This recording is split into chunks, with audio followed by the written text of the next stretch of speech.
मित्रांनो, माझा मित्र कंपनीच्या कामासाठी बाहेर गेलेला होता. तो 7-8 दिवसांनी परत येणार होता. मला हे समजताच मग मी मित्राच्या घरी गेलो. मध्ये जाताच मित्राची बायको बेडरूम मध्ये भिंतीकडे तोंड करून काहीतरी काम करत होती. वहिनीचा मागचं ते पाहून माझा मामा फडफड करत होता.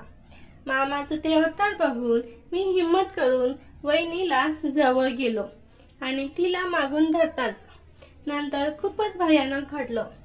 मित्रांनो, माझे नाव अक्षय आहे. माझे वय 40 वर्ष आहे आणि मी दिसायला खूप हँडसम आहे आणि मी खेडेगावात राहतो. पावसाचे दिवस होते. गावाकडचे वातावरण हिरवेगार होते. माझे कॉलेज सुरू झाले होते.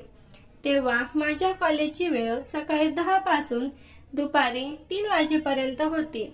तेव्हा मी कॉलेजातून घरी लवकर यायचो कारण आमच्या घराच्या शेजारी माझ्या मित्राचं घर होतं आणि त्याचं लग्न झालं होतं आणि तो एका कंपनीमध्ये काम करत होता आणि तिची बायको दिसायला खूपच सुंदर होती.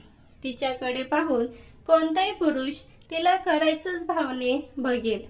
तिचे नाव सविता होते आणि तिचा रंग खूपच गोरा होता. तिचे वय साधारण 26-27 असेल. तिचे आंबे तर खूपच मोठे होते. ते पिकलेले आंबे पाहून असं वाटायचं की लगेच डाव मारावा आणि त्याचा गोडवा चाखावा. रोज मी मित्राच्या बायकोचे घरवरचे मोठे आंबे बघत होते. या अगोदर कधीच त्यांना खाण्यासाठी योग आला नाही. मी सुट्टीच्या दिवशी मित्राला भेटायचा बहाणा करून तिच्या घरी जायचो. मग काय असेलच दिवस जात होते. मी कॉलेजातून यायचो आणि वहिनीला पाहायची एकही संधी सोडत नव्हतो. जेव्हा ती तिच्या घरात वाकून फरशी पुसायची तेव्हा माझी नजर नको तेथे जायची. तेव्हा ती खूपच भारी दिसायची. तिचं अंग एकदम गोरे होते. ते पाहून माझी इच्छा व्हायची आता जाऊन वहिनीला प्रपोज करून यायचा. पण खूप ही भीती वाटत होती. थोड्या दिवसावर माझी परीक्षा आली आणि मी अभ्यासात गुंग रहू लागलो. मग थोड्या दिवसात परीक्षा संपली आणि एके दिवशी मी माझ्या घरी आली. सविता मला म्हणाली, "कुठे आहेस? आजकाल दिसत नाहीस तू." मी म्हणालो, "काही नाही, परीक्षा चालू होती माझी म्हणून मी जरा अभ्यासात व्यस्त होतो." 2-3 दिवस झाले असतील परीक्षा संपून. मी आता काही दिवस मोकाज आहे. पण वहिनी, तुम्ही काय म्हणत होता सांगा ना. सविता म्हणाली, "काही नाही रे, तू आज संध्याकाळी माझ्या घरी ये. माझे तुझ्याकडे काम आहे." मी म्हणालो, "ठीक आहे वहिनी, मी येतो संध्याकाळी." मग एवढे बोलून ती निघून गेली. मग मी संध्याकाळी तिच्या घरी गेलो. त्यावेळी ती घरात एकटी होती. मी विचारले, "पवन कुठे गेला आहे? घरात दिसत नाही." वहिनी म्हणाली, "ते नोकरीच्या कामामुळे बाहेर गावी गेले आहेत. 1 आठवड्याने परत येतील." एवढे ऐकून माझ्या मनात लाडू फुटू लागले आणि मी खुश होऊन हसू लागलो. तिने मला विचारले की का हसत आहे. मी म्हणालो, "काही नाही, असेच हसत आहे." मग मी म्हणालो, "वहिनी, तुमचे माझ्याकडे काय काम होते?" तर ती म्हणाली, "मला उद्या शॉपिंग करायला जायचे आहे. तू फ्री आहेस का उद्या?"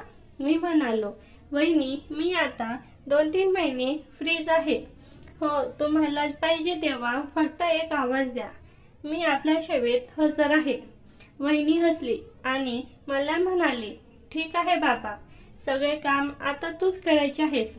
माझी वहिनी म्हणाली, "उद्यापासून तयार राहा माझी कामे करायला." मी पण खुश होऊन वहिनीला हो म्हणालो.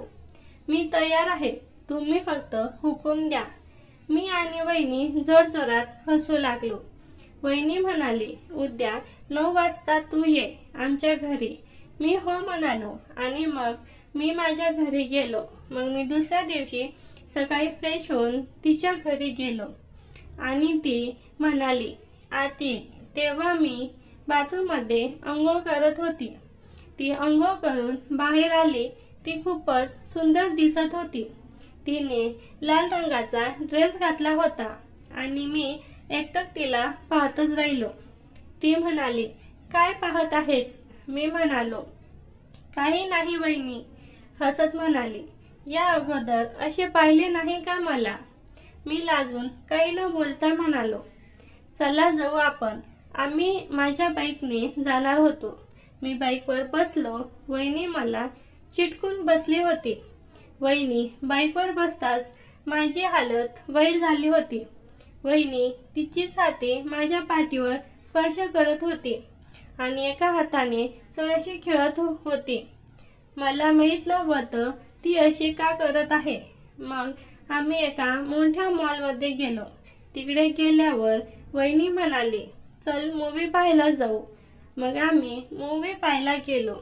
आम्ही तिकीट आणि चिप्स पॉकेट घेतले आणि जागेवर जाऊन चिप्स खात मूवी बघत बसलो. मूवीमध्ये रोमॅन्टिक सीन आला आणि तिने तिचा एक हात माझ्या मांडीवर ठेवला. मला अगोदर वाटले की चुकून आला असेल, पण नंतर तिने हात तसा ठेवला आणि ती हळूहळू हात खाली माझ्या मामावर घेऊन आली. मी तिच्याकडे पाहिले तर ती हसत होती. मग मी पण तिला प्रतिसाद देत होतो. मी रोज तिच्या घरावरचे आंबे पाहत होतो. ते आंबे हाताने पिकले आहेत की नाही हे पाहू लागलो. मी पण तिला नको तेथे स्पर्श करत होतो आणि मजा घेऊ लागलो. आम्ही खूप मूडमध्ये आलो होतो. अर्धी मूवी पाहून झाले होते तर वहिनी म्हणाली, चल घरी जाऊ. मी म्हणालो, ठीक आहे. परत येताना वहिनी मामासोबत खेळू लागली होती. रस्त्यावर जोरदार पाऊस यायला लागला. मग आम्ही एका हॉटेलमध्ये जाऊन चहा घेतला. आम्ही टेबलावर चहा पीत बसलो होतो आणि वहिनी टेबलाच्या खालून मामाला पाय मारत होती. मामा खूप ताणलेला होता. त्याला क्रिकेट खेळायची खूप इच्छा होत होती.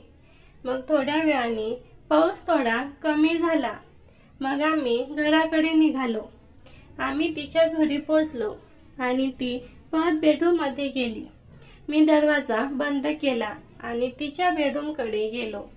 माझा मित्र कंपनीच्या कामासाठी 7-8 दिवस बाहेर गेलेला असतो. मग मी मध्ये गेलो. वहिनी भिंतीकडे तोंड करून उभी होती. वहिनीचा मागचं ते पाहून माझा मामा फडफड करत होता. मामाचं ते अवतार बघून मी वहिनीजवळ जाऊन तिला मागून मिठीत घेतले आणि तिच्या गळावर किस करू लागलो. मामा आता खूप गरम झाला होता. मग तिचा तोंड माझ्याकडे फिरवले आणि आम्ही किस घेऊ लागलो. वहिनी म्हणाली, किती दिवस झाले, मी खूप लांब आहे रे यापासून. माझा नवरा रोज कामावर जातो आणि घरी खूप थकून येतो, त्यामुळे तो माझ्याकडे लक्ष देत नाही. वहिनी बोलत बोलत मला घट्ट मिठी मारत होती. मी म्हणालो, वहिनी मग तू एवढे दिवस कसे सहन केलेस? तर वहिनी म्हणाली, काय करणार होती, मला खूप इच्छा होत होती पण इलाज नव्हता.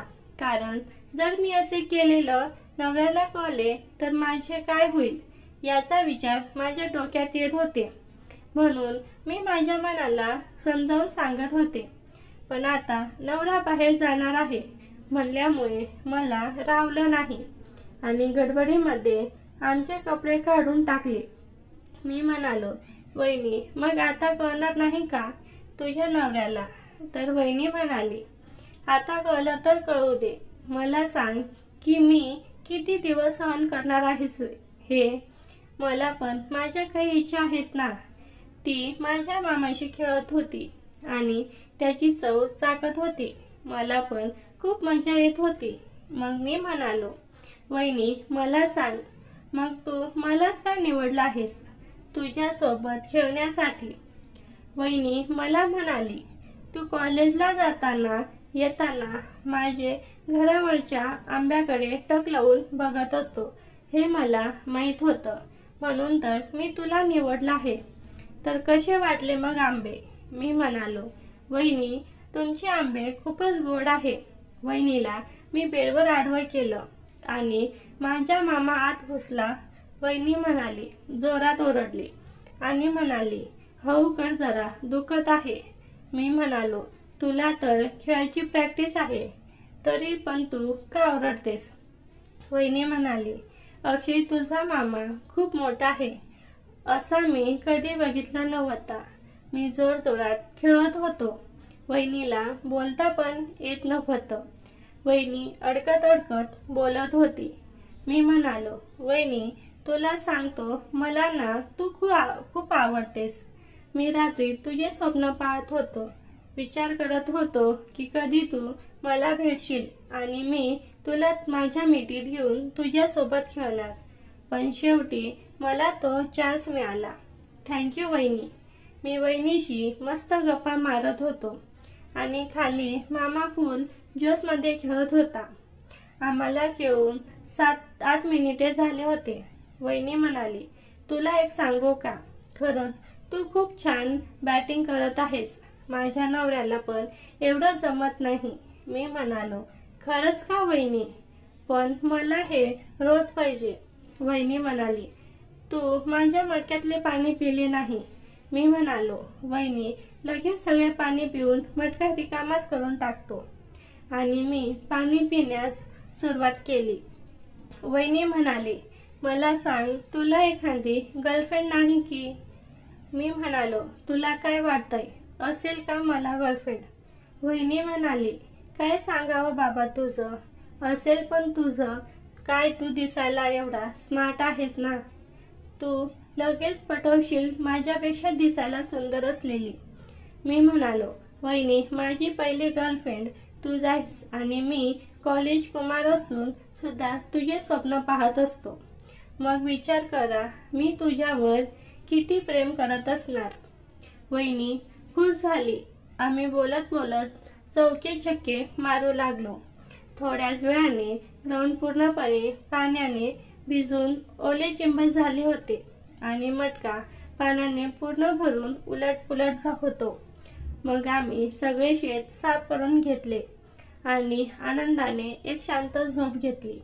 1-2 तासानंतर मी उठलो आणि पहिले तर काय, ती माझ्या खुशीत शांत झोपली होती. नंतर आम्ही मस्तपैकी चहा पिली आणि गप्पा मारायला लागलो. आमच्या खूप गप्पा चालल्या. मी संध्याकाळी माझ्या घरी गेलो. आम्ही दुसऱ्या दिवशी सुद्धा खूप खेळ खेळलो. तर मित्रांनो, नेहमी मी आणि वहिनी आम्ही खेळ खेळत होतो. तर मित्रांनो, कथा आवडली असेल तर चॅनलला सबस्क्राईब करा. धन्यवाद.